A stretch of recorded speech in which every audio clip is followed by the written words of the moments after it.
2024 ஆரம்பமே ஜப்பானை நிலநடுக்கம் தாக்கியிருக்கு. ரிக்டர் அளவுகோலில் கிட்டத்தட்ட 7.5 ரிக்டர் அளவுக்கு இந்த நிலநடுக்கம் பதிவாயிருக்கு. இந்த நிலநடுக்கத்தில் இதுவரைக்கும் 92 பேர் இறந்து போயிருக்காங்க.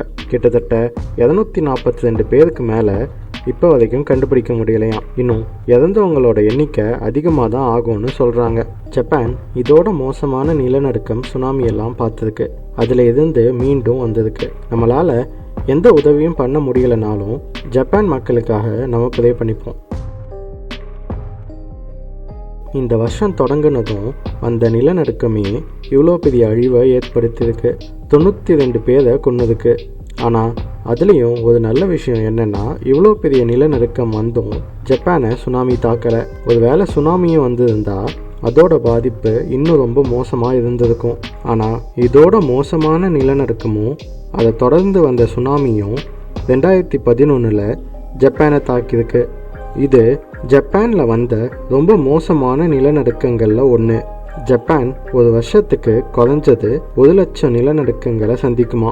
ஆனால் இதில் நிறைய நிலநடுக்கங்கள் ரிக்டர் அளவுகோலில் 3 புள்ளிகளுக்கும் குறைஞ்சதாக தான் இருக்கான். இந்த 3 புள்ளிகளுக்கு குறைஞ்சு இருக்க நிலநடுக்கங்கள் பெரிய அளவில் பாதிப்புகளை ஏற்படுத்தாதான். ஆனால் 2011 ஜப்பானை தாக்குன நிலநடுக்கம் ரிக்டர் அளவுகோலில் 9.1 அளவில் இருந்திருக்கு. ஜப்பான் ரிங் ஆஃப் ஃபயர்னு சொல்லப்படுற டெக்டானிக் பிளேட்ஸ்க்கு பக்கத்தில் இருக்கிறது தான் ஜப்பானை இத்தனை நிலநடுக்கம் தாக்க முக்கியமான காரணமாக இருக்கான். ஒரு வருஷத்துக்கு 7-8 வாட்டியாவது ஜப்பானில் மேஜர் நிலநடுக்கங்களை உணர முடியும்னு சொல்கிறாங்க. ரிக்டர் அளவுகோலில் 5 ரிக்டருக்கு மேலே இருக்க நிலநடுக்கங்களை மேஜர் நிலநடுக்கம்னு சொல்கிறாங்க. ஜப்பானில் இது 5, 6, ஏன் 8, 9 ரிக்டர் வரைக்கும் கூட போகுமா. 2011 மார்ச் 11 ஜப்பானை 9.1 ரிக்டர் அளவு கொண்ட நிலநடுக்கம் தாக்கிச்சு.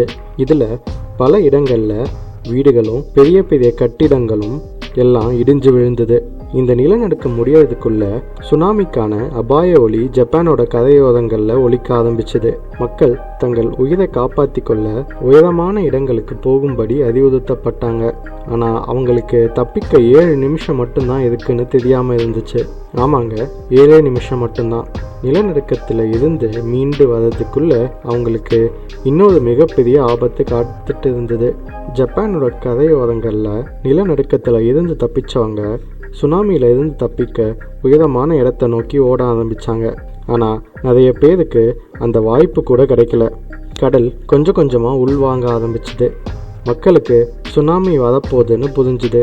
சுனாமி வார்னிங் கொடுக்கப்பட்டு 7-8 நிமிஷத்துக்குள்ள 700 கிலோமீட்டர் வேகத்தில் சுனாமி ஜப்பானை தாக்கிச்சு. 700 கிலோமீட்டர் வேகம், யோசிச்சு பாருங்க. தன்னோட வழியில் இருந்த எல்லாத்தையுமே அழிச்சிட்டு கிட்டத்தட்ட 10 கிலோமீட்டர் தூரத்துக்கு இந்த சுனாமியோட அலைகள் போயிருக்கு. 30 மீட்டர் உயரத்துக்கு அந்த அலைகள் உயர்ந்துச்சுன்னு சில பேர் சொல்கிறாங்க. இந்த சுனாமி அப்புறம் நிலநடுக்கம் ரெண்டும் சேர்ந்து கிட்டத்தட்ட 20,000 பேரை கொன்னதுக்கு. இயற்கையோட சக்திக்கு முன்னாடி நம்மெல்லாம் ஒன்றுமே பண்ண முடியாதுன்றத திரும்பவும் மனுஷனுக்கு இது உணர்த்திருக்கு.